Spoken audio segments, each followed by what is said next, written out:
یعنی ہمارے مدارس میں اور ان کالجوں یونیورسٹیوں کے درمیان بنیادی مقاصد کا فرق یہ ہے کہ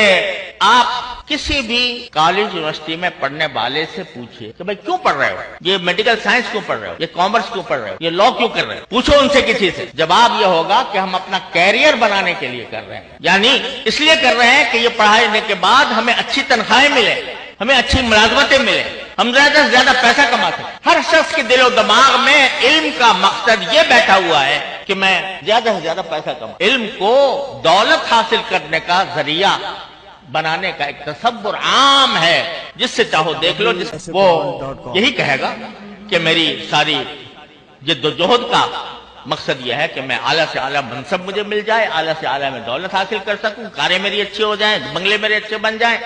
اور ہمارے طالب علم سے پوچھو، ہمارے مدارس کے طالب علم سے پوچھو بھئی کیوں پڑھ رہے ہو، اور جواب لے کر دیکھ، کیا کوئی طالب علم یہ کہے گا کہ میں اس لیے پڑھ رہا ہوں کہ میں